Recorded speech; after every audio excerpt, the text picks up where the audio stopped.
Então, pessoal, primeiro ano, última mini revisão aqui para antes da prova. Velocidade média, leis de Newton. Velocidade média, qual que é a diferença dela para a velocidade normal? Essa velocidade ela vai levar em conta, ao invés de deslocamento, a distância total. A distância total é uma soma de deslocamentos.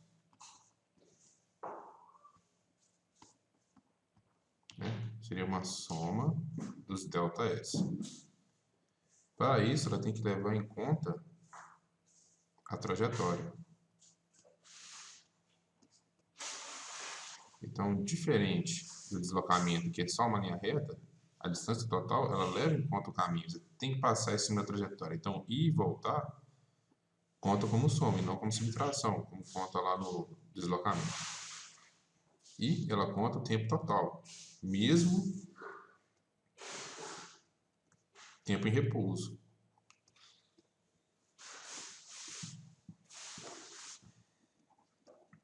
Naquele caso, quando você faz uma viagem, você tem que parar para almoçar. Você parou para almoçar, o seu tempo continua passando. Ele conta para a velocidade média. Velocidade média mais fácil de entender no exercício. Separei um aqui para a gente fazer rapidinho.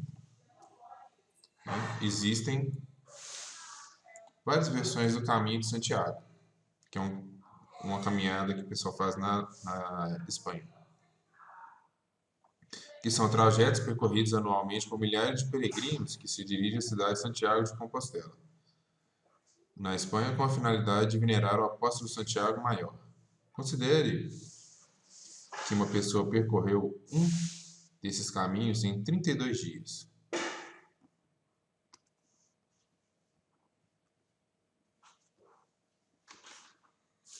Andando uma distância total de 800 km. E caminhando com velocidade de 3 km por hora. O tempo que essa pessoa caminhou por dia, em média, foi de 7 horas e 20 minutos, 8 horas e 20 minutos. Como faz essa brincadeira? A gente vai partir do seguinte. A velocidade média é a distância total pelo tempo total. Como eu quero o tempo total é igual a distância total dividido pela velocidade média. O tempo total vai ser... A distância total percorrida foi de 800 km. E o tempo gasto a percorrer foi... O tempo na velocidade que ele percorreu foi de 3 km por hora. Quilômetro quadrado por quilômetro. O tempo total vai ser aproximadamente 266,6 horas. Isso aqui é o tempo periódico, né?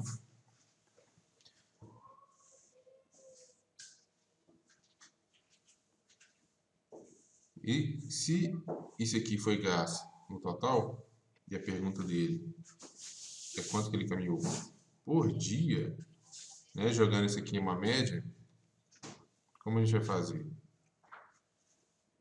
O tempo de um dia vai ser esse tempo total dividido pelo número de dias. Então, o tempo em um dia vai ser os 266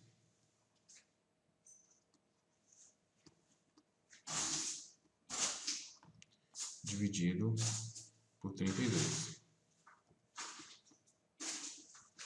O tempo de um dia vai ser aproximadamente mais ou menos 8 horas 3 periódico. Bem, esse 33333, que é da periódica, vai ser 8 horas e 1/3. Certo? 8 horas e 1/3. Uma anotação mista. Se dividir 1 por 3, dá esse 0,333 periódico. 1/3 de hora, como 1 hora tem 60 minutos, 1/3 de hora serão 60 por 3, 20 minutos. Então, o tempo em um dia foi de 8 horas e 20 minutos.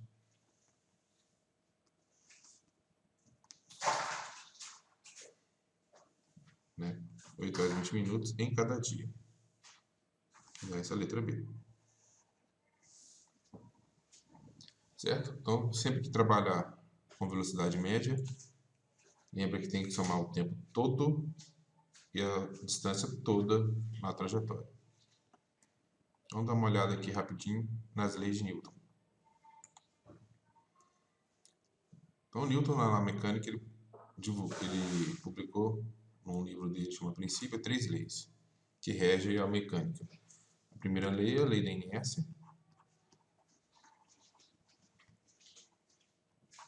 que diz que quando eu tiver uma soma de forças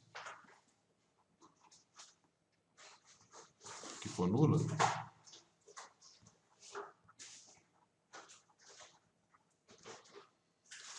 o corpo vai manter a velocidade, ou seja, ele mantém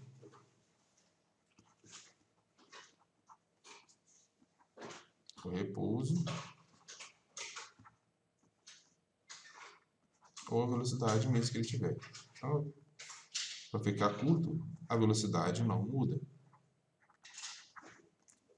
Tá? Isso é uma condição que a gente diz de equilíbrio.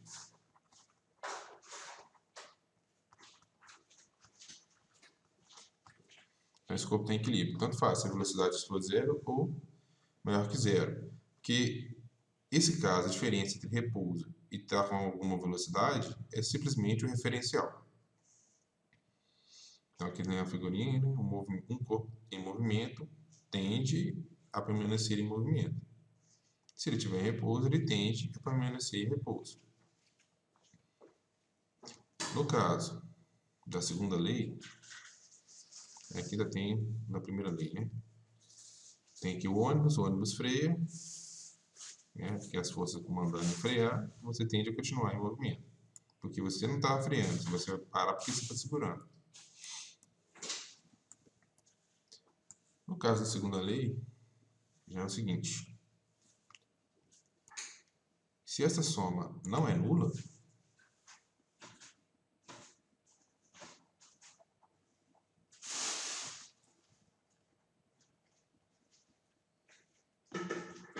né, ela for diferente de zero, então a soma de todas as forças, soma das forças é igual a massa vezes aceleração. Então aqui um exemplo simples só para entender essa soma. Aqui tem um corpo de 1 kg em que a soma das forças sobre ele é 2 newtons. Então eu vou ter 2 é igual a 1 A, então A é igual a 2. 2 metros por segundo ao quadrado. No segundo caso, eu tenho uma função de 2 newtons num corpo de 2 kg. Então, eu vou ter que 2 é igual a 2A é igual a 1 metro por segundo ao quadrado. Se eu pegar essa força, essa massa e diminuir, eu vou ter um aumento na aceleração. Compara aqui, ó. Quando era 1 kg, a aceleração é 2. Eu dividi pela metade, a aceleração duplicou, multiplicou por 2. Massa e aceleração são inversamente proporcionais. Força e aceleração são diretamente proporcionais. Certo? Então, essa é a diferença das duas primeiras leis. A primeira lei diz o que acontece com o corpo quando a soma das forças é zero. E a segunda diz o que acontece com o corpo quando a soma das forças não é zero. Terceira lei, que é de ação e reação, tem muito a ver com a natureza da força. Ela vai deixar claro uma coisa muito importante, que a força é um par.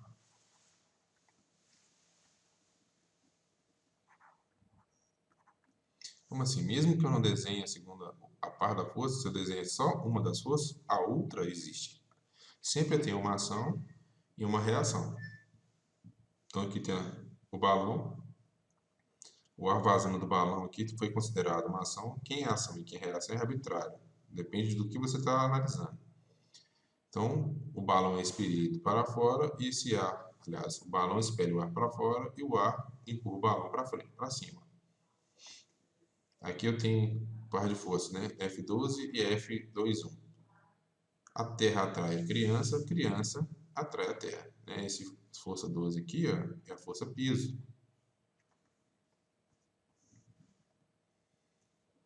Então, o que você pode ver aqui, que é bem claro também, é que ação e reação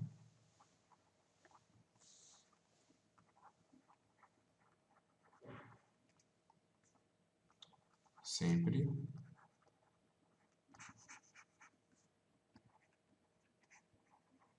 estão em corpos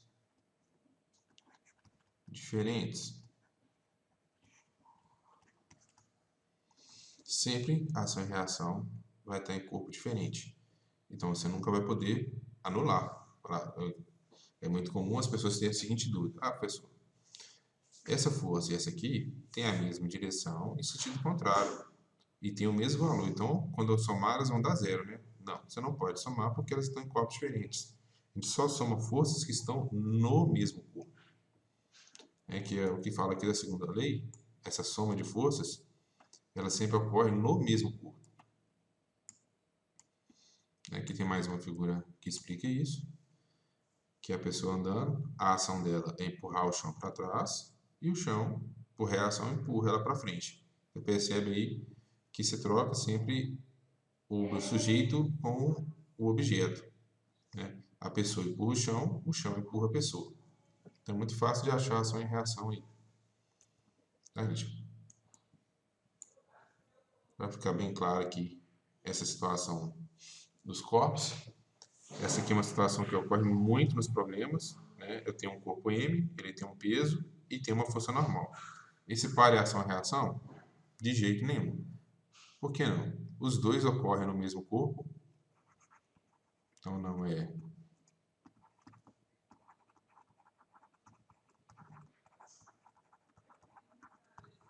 ação-reação. Por quê?